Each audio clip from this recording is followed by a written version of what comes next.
আসসালামু আলাইকুম, আমি গোলাম রব্বানী, এই ডিজিটাল মার্কেটিং লার্নার। অ্যান্ড আজকে আমি শিখছিলাম, মানে এর আগে আমি ওয়ার্ডপ্রেস শিখেছিলাম, কিন্তু ওয়ার্ডপ্রেস শেখার সময় এই প্রশ্নগুলো আমার মাথায় আসেনি কি যে প্লাগ ইন কী, টেমপ্লেট কী, থিম কী, এর মধ্যে পার্থক্য কী এবং এগুলোর মধ্যে কানেকশন কী একটা আরেকটার সাথে। মানে এই বিষয়গুলো আমি প্রশ্ন করি না, ভিডিও দেখে শিখতেছিলাম। এটা অনেক দিন আগে আর কি, 6 মাস 1 বছর আগে, তো 1-2 বছর আগে হবে আর কি। তো অনেক কাজ শিখেছিলাম, বাট অনেক কাজ শিখেছিলাম, কিন্তু মানে তখন এই ধরনের প্রশ্নগুলো আসে না। ভিডিওতে যা শিখাইছে তারাও এক্সপ্লেন করে, খালি শুধু কাজ শিখাইছে আর আমিও কাজ শিখে গেছি, কিন্তু মানে অত ভালোভাবে বুঝি নাই। কিন্তু আজকে হঠাৎ করে মাথায় প্রশ্ন জাগছে এবং ক্লাউডে জিজ্ঞেস করার পরে ভাই এত সুন্দরভাবে সংক্ষিপ্ত আকারে সে এগুলো ব্যাখ্যা করে দিয়েছে, এটা সত্যিই ইমাজিন। এখানে সে প্লাগইনকে দেখেন কত সুন্দরভাবে ব্যাখ্যা করছে। প্লাগইন হচ্ছে a plugin is a piece of software that adds functionality to your WordPress. মানে ওয়ার্ডপ্রেসের মধ্যে কোনো ফাংশনালিটি অ্যাড করে, এটাই হচ্ছে প্লাগইন। বা প্লাগইনের মাধ্যমে ওয়ার্ডপ্রেস ওয়েবসাইটে যে কোনো ফাংশনালিটি অ্যাড করা যায়। It doesn't control how your site looks by default. এটা আপনার ওয়েবসাইটটা দেখতে কেমন হবে এটা কন্ট্রোল করে না, বা সেই বিষয়ে তার মানে কোনো নাই আর কি, সেই কাজ সে করে না। It controls what your site can do. আপনি আপনার সাইটের মাধ্যমে কি কাজগুলো করতে পারবেন এটা সে মেনটেন করে, বা এটার জন্য প্লাগইনের প্রয়োজন হয়।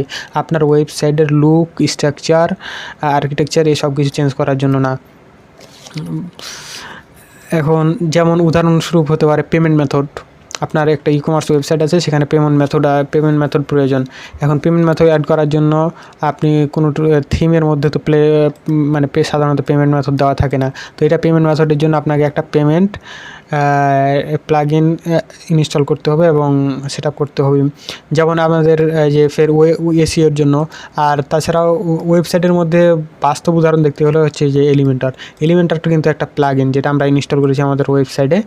এটা কিন্তু এই যে ইনস্টলেড প্লাগইনসের মধ্যে এই যে এখানে দেখেন কি যে এলিমেন্টার হচ্ছে একটা প্লাগইন। এই এলিমেন্টারগুলো ইনস্টল করা আছে।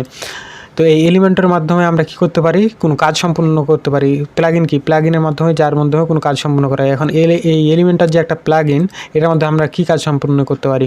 আমাদের ওয়েবসাইটে কি করতে পারি, আমরা টেমপ্লেট অ্যাড করতে পারি, ফাংশনালিটি অ্যাড করতে পারি ইজিলি।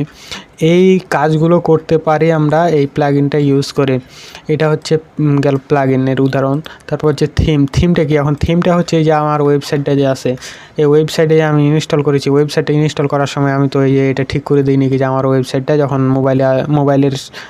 মোবাইল থেকে কেউ খুলবে, তখন আমার হেডারের এইখানে যে ইয়াগুলো আছে, পেজের নামগুলো হাইড হয়ে যাবে এবং এটা 3 লাইনের আন্ডারে চলে যাবে এবং এখানে শুধু 3 লাইন মেনু দেখা যাবে। এই সব কিছু কিন্তু আমি করে দেই নাই, এগুলো আমি তৈরি করে নেই। জাস্ট একটা থিম ইনস্টল করেছি এবং ওই থিমের মধ্যেই বাই ডিফল্টলি আমার এই স্ট্রাকচারটা কেমন হবে, আমার ওয়েবসাইটের কেমন স্ট্রাকচার হবে, এটা বাই ডিফল্ট সেট করা ছিল। এটা হচ্ছে আমার থিম। এখন টেমপ্লেট কি, টেমপ্লেট হচ্ছে পিস অফ কোড দ্যাট, এই যে এখানে দেখেন, A template is a specific layout blueprint for a particular type of page. মানে যে কোনো একটা নির্দিষ্ট পেজের জন্য বা পেজের কিছু অংশের জন্য কোনো মানে ব্লক অথবা কোনো ব্লক বা লেআউট অ্যাড করা যায়। এটাই হচ্ছে কি টেমপ্লেট। এখন এই টেমপ্লেট, এই যে দেখেন এলিমেন্টর যে নিজে একটা প্লাগইন, এই প্লাগইনের আন্ডারে কি আছে, এই যে এগুলো যে আছে এগুলো কি, এগুলো প্রত্যেকটা হচ্ছে এক একটা টেমপ্লেট, যেগুলো কি করে এখানে পোস্ট দিলে, এই যে পোস্টটা এখানে অ্যাড করলে সে একটা পোস্টের এরিয়া এনে দিল এবং এই পোস্টের মধ্যে কি এই এরিয়াগুলো থাকে সেই টেমপ্লেটটা বা লেআউটটা সে এনে দিল। এখন এটাই হচ্ছে আমার টেমপ্লেট, যেটা আমার ওয়েবসাইটের ওভারঅল স্ট্রাকচার চেঞ্জ করে না অথবা একটা পরিপূর্ণ পেজকে চেঞ্জ করে দেয় না।